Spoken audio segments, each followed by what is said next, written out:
Ju njohim me edicionin informativ të lajmeve. Kjo është Radio 7. Ligji për përfaqësim të drejtë dhe adekuat vijon të jetë pjesë e debateve në tryezat politike në Maqedoninë e Veriut. Për TV21 jeton shoqëri nga BDI, forca më e madhe opozitare, theksoi se ligji nuk ka element sanksionues. Mes të tjera, shoqëria tha se nga opozita askush nuk thotë që ligji është i mirë. Vjen nga titulli, domethënia është ligj për përfaqësim të drejtë dhe adekuat, ndërsa nëse e shohim bashkërisht dhe në debat dhe në përmbajtje, në opinion, përfaqësimi kalon si elementi i dytë adekuat, ndërsa përfaqësimi është element i më i rëndësishëm. Pyetja e cila ngjall debat dhe diskutim është se si do veprohet me drejtorët e ndërmarrjeve komunale në vendet e ndryshme të vendit tonë, me komunat nëse nuk respektojnë një deklaroi jeton shoqëri nga Bashkimi Demokratik për Integrim. Koalicioni i qeverisë së Vlen në Maqedoninë e Veriut vijon të mbështesë ligjin për përfaqësim të drejtë dhe adekuat. Për TV21, Admir Shabani theksoi se ligji është në suaza të normave europiane. Faktikisht propozimi i tashëm i ligjit është në suazat normave europiane dhe garanton përfaqësimin e drejtë dhe adekuat, por ajo që është më e mira e kësaj garanton profesionalizmin. Faktikisht marrja e vendit të punës do të bazohet në bazë të meritokracisë dhe profesionalizmit, jo vetëm punësimi, po në fakt edhe avancimin e administratën publike dhe shtetërore.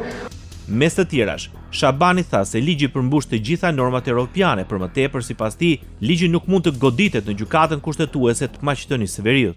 Radio 7, zëri pozitiv i qytetit. Kryeministri Edi Rama konfirmoi se i ka dorëzuar Komisionit Evropian të gjithë dokumentacionin e nevojshëm lidhur me projektin në Sazan dhe Zvërnec. Përmes rrjeteve sociale, kreu i qeverisë shqiptare ju referua deklaratave të Komisionerës Evropiane mbi informacionin që ka marrë për këtë çështje. Komisioni Evropian është njohur në detaje me procesin e dokumentuar administrativ lidhur me Sazanin dhe Zvërnecin dhe vetë komisionerja Marta Kos ka folur qartë për të gjithë ata që duan të referohen fakteve, shkroi Rama në rrjetet sociale. Ditën e 16 të protestës para kryeministrisë vijuan thirrjet për dorëheqje. Protestuesit u mblodhën para godinës së Këshillit të Ministrave në thirrjet Ramaik.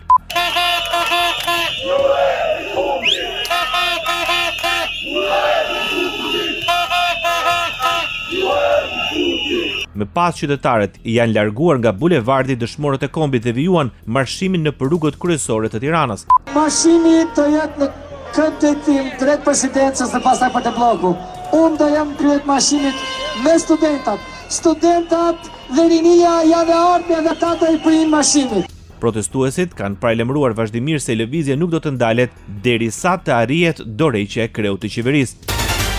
Biznesmeni Ilir Shtufi arrestuar nga autoritetet greke refuzoi ekstradimin drejt Shqipërisë. I shpallur në kërkim ndërkombëtar nga autoritetet shqiptare për pastrim të parave të kokainës dhe pjesëmarrje në organizatë kriminale, mediat greke raportuan se Shtufi ka refuzuar ekstradimin në Shqipëri. 53 vjeçari u arrestua në Greqi pas shpalljes në kërkim ndërkombëtar nga autoritetet shqiptare për vepra penale që dyshohet se janë kryer në vitin 2020 në Tiranë dhe konkretisht për pastrim parash të kryer duke përfshirë fonde të nxjerra nga trafiku i drogës, pjesëmarrje në një organizatë të strukturuar kriminale dhe kryerje të veprave penale nga një organizatë kriminale dhe grupe të strukturuara kriminale. Gjykata greke vendosi qëndrimin e tij në paraburgim derisa të merret vendim për ekstradim. Bota. Qytetarët në Zvicër thanë jo propozimit të partive popullore zviceriane për një frenim të rritjes së numrit të popullsisë në vend. Referendumi rrezikonte të vinte në pikpyetje marrëveshjen e lëvizjes së lirë të personave me Zvicrës dhe Bashkimit Evropian. Popullsia u rrit me shpejtësi që nga viti 2002 kur numëronte 7.3 milion banor, sot ajo arriti në 9.1 milion, ndërsa 27% e banorëve janë rezidentë zvicerian të lindur jashtë vendit. Megjithatë, argumentat e Partisë Popullore se kufizimi i popullsisë do të ulte presionin mbi transportin, strehimin dhe mjedisin nuk duket se bindën mjaftueshëm votuesit. Shumë të tjerë duket se ishin të shqetësuar për mundësinë e humbjes së fuqisë punëtore të nevojshme në sektor si turizmi, spitale dhe qendrat e kujdesit për të moshuarit, po ashtu veçanërisht udhëheqësit e biznesit zvicerian kishin frikë se vendi mund të humbiste qasjen e tij jetike në tregun e përbashkët evropian. Ndoqët lajmet shkurt në Radio 7, zëri pozitiv i qytetit.